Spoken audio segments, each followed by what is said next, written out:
Okay, can everybody hear me all right? Yes, sir. Okay. So, where was I? Okay, well, again, thanks everyone for joining us today for today's workshop with the Employment Readiness Series brought to you, of course, by the Veterans Employment Services and the Michigan National Guard Soldier and Family Readiness Programs. My name is Mick Albig. It's Michael on your screen. I go by Mick. Got my partner, Paul, who you just heard earlier. Hate to butcher your name, Paul Sospalades. He's going to be monitoring the chat and answer any questions that way. Paul's got some good experience working through the federal hiring process.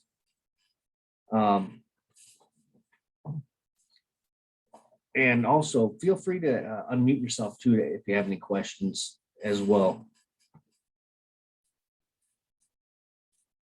So today's agenda, before we delve into the federal resume part, we want to kind of go into who we are and what we do and talk a little bit about our partners over at Michigan Works, and then get into USA Jobs and tailoring your federal resume. Now, located in most every Michigan Works Service Center, you have one of us posted, or a Veterans Career Advisor. We work with program eligible veterans and eligible spouses to help them overcome any severe barriers to employment. We work through the federal definition of what a veteran is. So having served at least 181 days of consecutive days of active duty. That AGR does count. The best way to get to one of us is to visit your local Michigan Works one-stop service centers and identify yourself as a military vet, and there'll be a referral process. They'll give you a military service questionnaire to fill out. But as a military vet or an eligible spouse, you do receive priority of service. Now, at the Career One-Stop Service Centers, and nationally, they refer to them as American Job Centers. There's a plethora of employment and training programs that go on. And of course, as I said before, as a veteran, you receive priority of service. So to locate your nearest Michigan Works, either go to michiganworks.org or call 1-800-285-9675. All right, getting into the federal resume bit, you want to have a target in mind. A targeted resume is going to fare much better than one that is not. Now, would advise to keep a generic resume on hand because there are certain agencies that do contact us to say, hey, we're trying to fill a slot, and do you have any veterans that meet any certain special hiring authorities? Send us their resume. So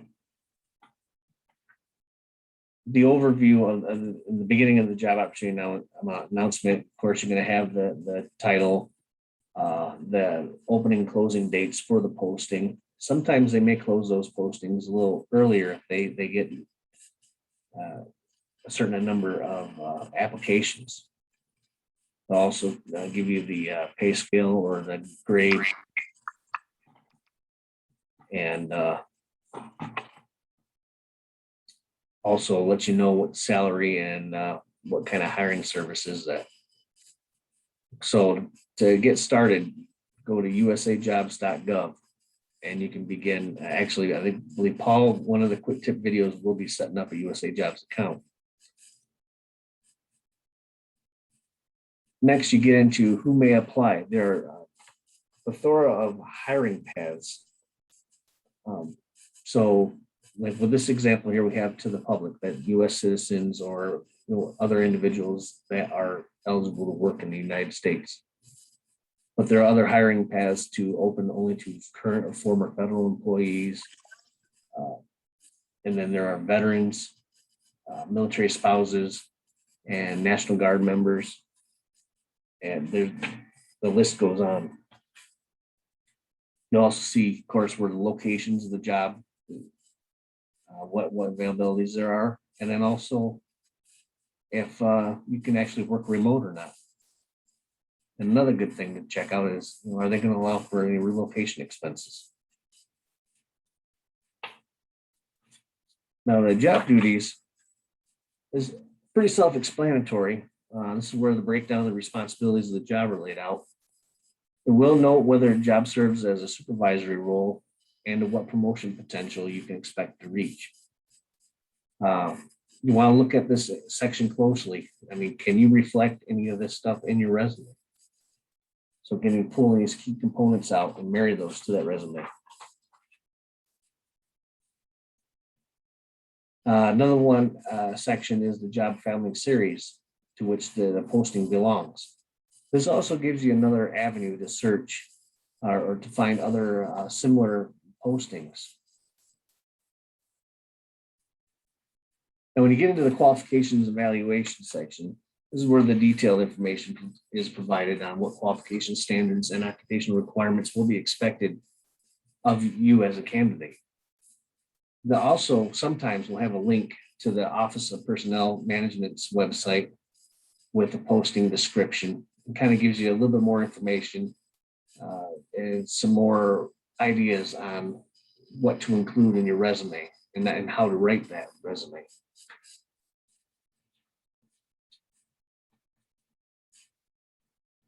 And of course, how to apply, it's pretty self-explanatory as well. But one nugget of information that's in the how to apply section is not all of the job postings will have it, but there'll be a link to the occupational questionnaire. Check that out. Because this will be a part of the application that you fill out. It begins with like geographic preferences, any hiring preferences that you might be eligible for, like 5 to 10-point veteran preference and so on. Well, when you get closer to the end, then the occupational assessments begin. They ask you questions, and usually it's a multiple choice format. Let's say take the skill of welding. It'll ask you about welding, and you'll answer A, you've never been trained in this subject, you don't know anything about it, to D or E, where you're an expert on that topic and people come to you for advice about that topic. And if, depending on what you answer, the hiring authority is going to expect to see that in the resume. They're not mind readers. They're not going to assume anything.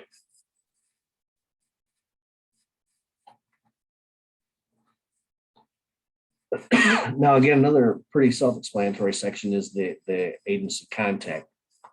A lot of agencies will have a specific person listed to contact, but then they'll also have directions too. So pay attention. This is kind of a little area where someone might be weeded out because they couldn't follow directions. You know, they got creative here in the email. It says, do not email at call only.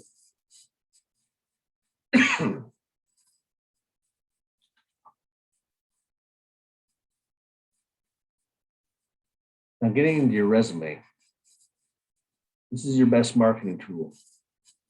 You know, no one else can speak better about yourself than you. And the resume, it's your best communicative tool. It's a complete communicative tool that describes all your qualifications and should show the agency that you can hit the ground running from day one. Now, be mindful to tailor that resume to the job you're applying for. There's no page limitations, unlike the civilian style resumes. If some of you have been through any workshops on writing the civilian resume, or if you've already done so, you'll notice that they want it short and sweet. Most hiring managers in the private sector, they only got a matter of seconds to glance at the resume before they move on. Excuse me. Not here, not in this case. The hiring authorities, usually with the federal government, they've got the time to take to sift through that resume and really nitpick everything that's in there. So it's usually your only impression or only chance to make a good impression. So really take the time to tailor that resume Now the format, the preferred format is reverse chronological order, which then means you list your most recent experience first with the employment history, and then you work your way backwards. So all applicable knowledge is useful, even if you had relevant unpaid experience, let's say an internship or a practicum somewhere, put it in there.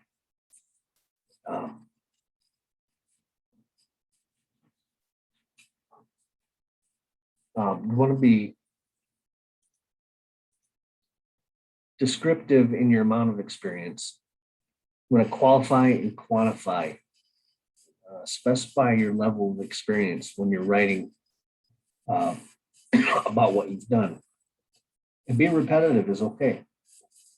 So in the example I've got up here, guys doing support software installation and maintenance for standard configurations of servers and workstation platforms for groups of 1,300 users. So there's a quantity there. Then in the next one, lead administration for all aspects. So it gives you the qualification there. So when you're writing about any accomplishments in the resume, you want to expand on those accomplishments with the who, the what, when, why, how. Specify the situations, any tasks, actions, and results. Who was impacted? How significant of an impact did you make? Did you create any cost savings? Did you receive any awards or recognition for your actions or achievements? Or were you involved with any of those changes or improvements?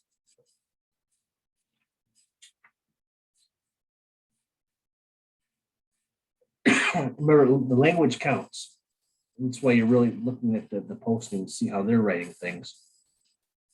So, but also, you don't want to be bland and undescriptive in the duty. So the example here, we've got someone that's responsible for planning, executing, and coordinating special operations, mountain and desert training. But afterward, you could say, developed and executed numerous sensitive and realistic training courses for nearly 1,500 personnel annually, rated as the #1 instructor over 20 peers on the last 3 annual performance reports. There's that qualification and quantification in action.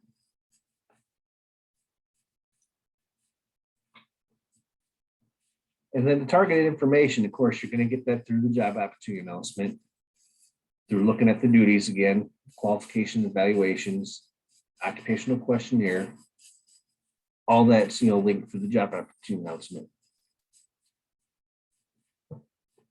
So there's all these different components that you want to marry together with your experience to create that federal resume.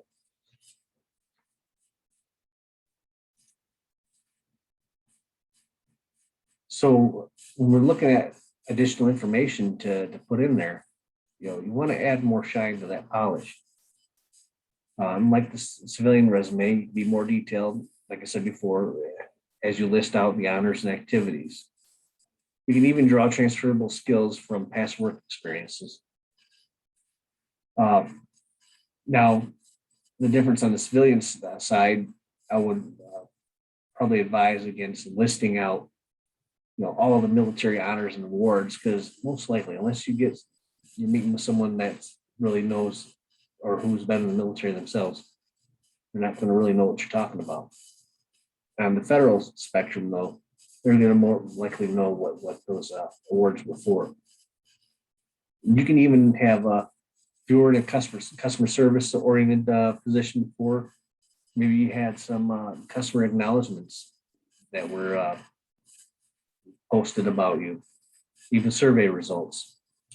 Like if you're sitting in the like an auto body repair shop. I was in Midas one day and they had the TV screen up there, and they were just had a PowerPoint slideshow going, and they were highlighting customer reviews.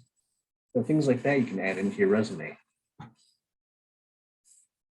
So divergent thinking can lead you to obtain more material for your federal resume from additional experiences you may have had. So think about any leadership roles in social organizations, say if you're going for something that's pretty administrative, clerical, you can note that maybe you were the adjutant for your local legion. So, all these unique tasks and assignments may have given you the exact or equivalent experience the hiring authority is looking for, even though you weren't paid to actually do that.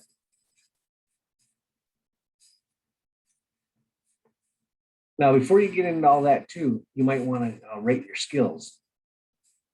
So the skill matcher tool on the Career One Stop site will help you identify career options that might be a good fit for you. Yeah, all you do is you answer a series of questions that rate your experience with certain skill sets, and the skill matcher can either help validate your inclinations towards a specific career field, or it can point you in a whole new direction.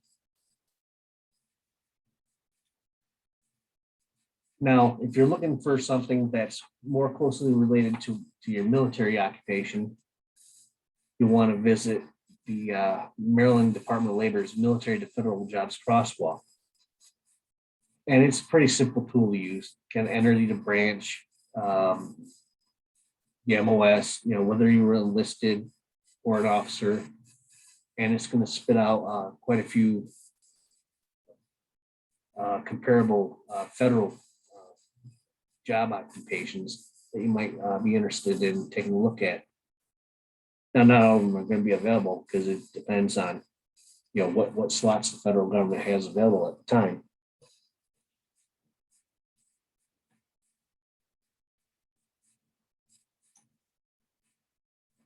Now, in reviewing, you want to identify key components. So again, we revisit the qualification section. Want to read carefully through this section and for hints at what should be in the resume. Also intently look through the OR section to pick up on any other qualifying factors that you can verify you have experience within your resume.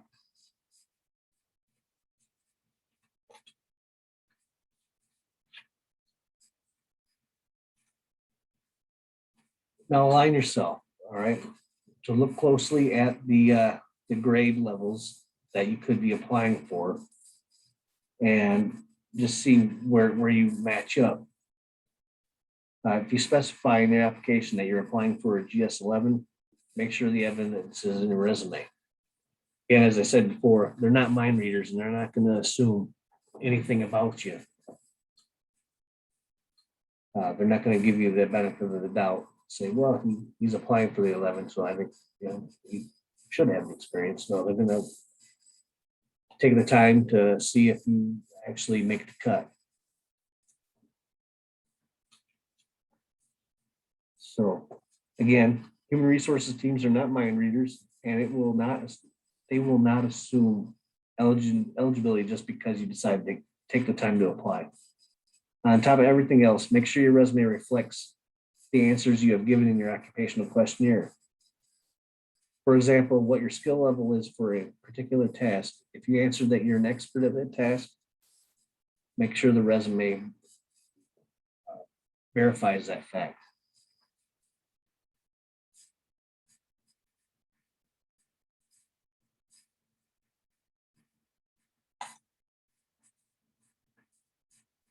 Now, make sure you highlight your knowledge, skills, and abilities and experience as it relates to the job.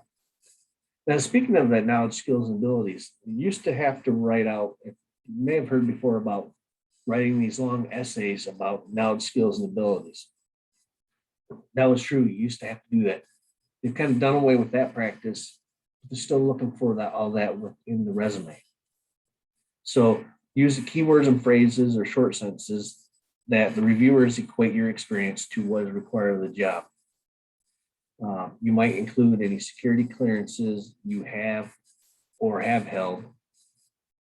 Sometimes some federal jobs require you to have a certain type of clearance, or if you should be able to obtain that level of clearance. And of course, they'll specify that in the posting.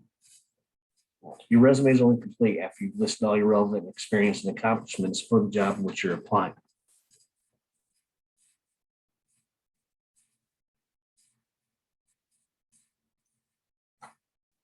So think that was kind of a quick overview.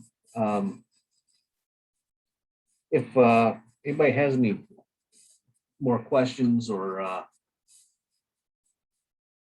concerns, that now would be the time to kind of ask those. And I didn't put my contact info up there. I'll have to in the slideshow and add that to the chat. But also I wanted to show a sample federal resume as well, if I could do that right now. So I'm going to stop sharing briefly and then go over here to share my screen. And okay, can you see the federal resume? Yes, we can see it.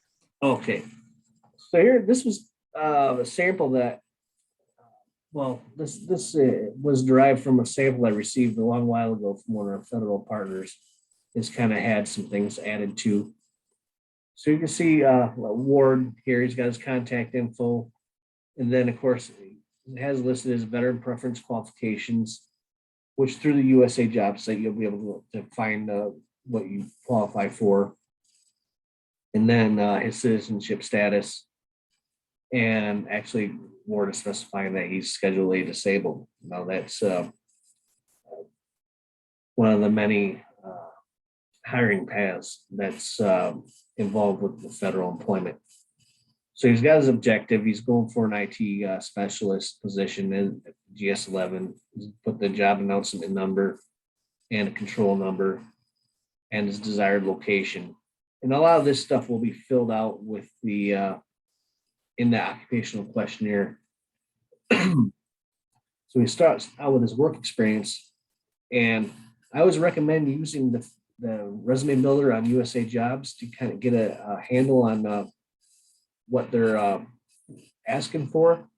And then sometimes then you can take that format and you can use Word or what you want to create that resume, because you can always upload PDF files. I believe you can store at least 5 resumes on the site. So the one thing they always answer, which most in every resume format, of course, your dates of service. But the thing that you won't see on a civilian resume is the wage that you and average hours worked and the supervisor's contact. And they always want to know, if they can be contacted with the supervisor's contact phone number. So you notice that Ward's, he's been with the same company for a while, of course, and different supervisors. And you go down, well, I'm talking about how this gets pretty lengthy. You see how he's with each position, he's got various accomplishments and broke down with the different categories or duties they had with each position. Then you get into the education, and there he's listed any relevant coursework, licensures and certifications, job-related training, and references, but and notes whether they're professional or not. And then again, like I was talking about adding quotes and whatnot. Here we have a supervisor quotes and rating team commentary, where Ward's noted that what some people have said about his work habits or what it was like working with Ward. Then Ward's got a professional summary, professional highlights and awards, and additional related experience. And this goes on to almost about 8 pages here. So, and depending on your skill level and the experience that you've had, you may have even more experience.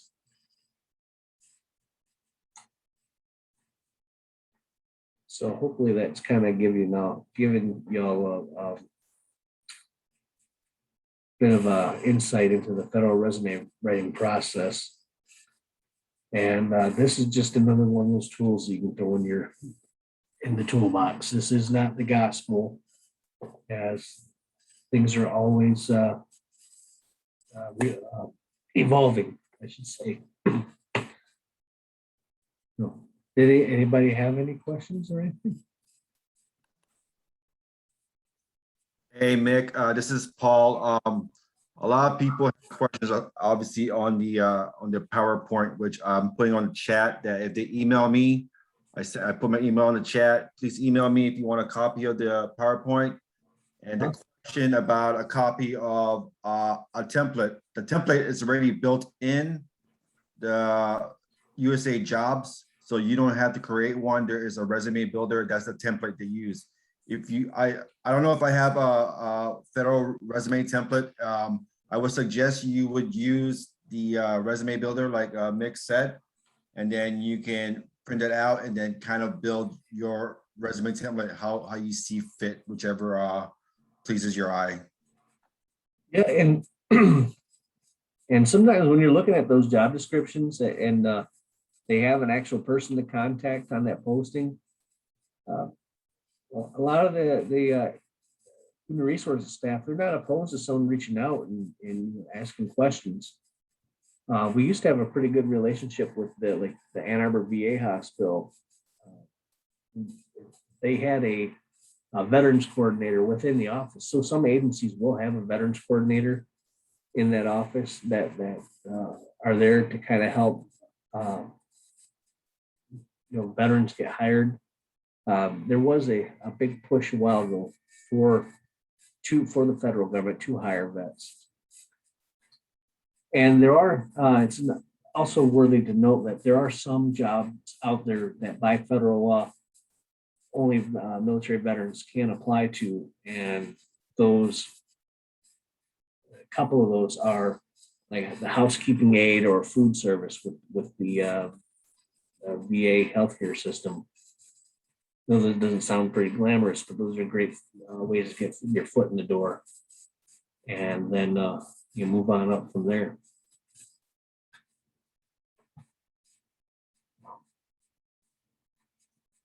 So right now, real quick in the chat, I'm going to put my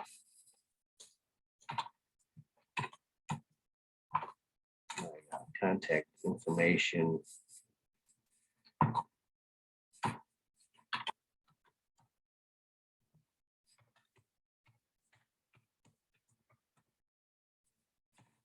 So y'all will have that. So, but also, yeah, as Paul said, that yeah, you can put a copy of that PowerPoint in the email for you. Well, this has gone a lot quicker than I thought it would.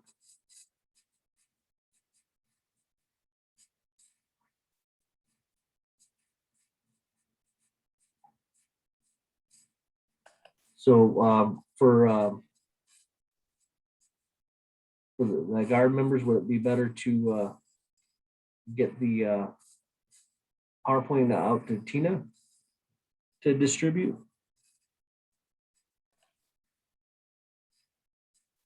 Hey, Mick, some people are sending me emails already. I believe there are 20 people in this chat. So you send me that PowerPoint, I can assist with sending that to the attendees. Okay. Yeah, and then I can get you that sample resume. It's just everything's going to vary depending on what you've done and what you're going for.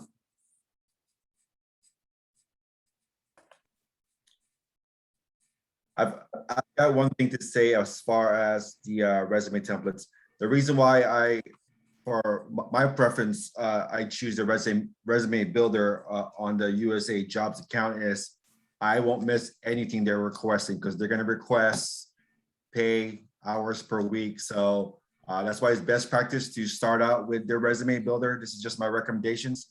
And then you can print that out and make sure whatever is on that resume builder is in your resume that you want to have a different template on. So you're not missing, hours a week, because that's usually what they request, pay, supervisors, and all that stuff.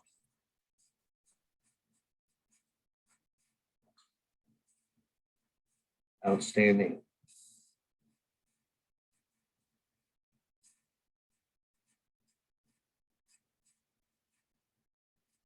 Well, if there aren't any questions, go ahead and stop recording.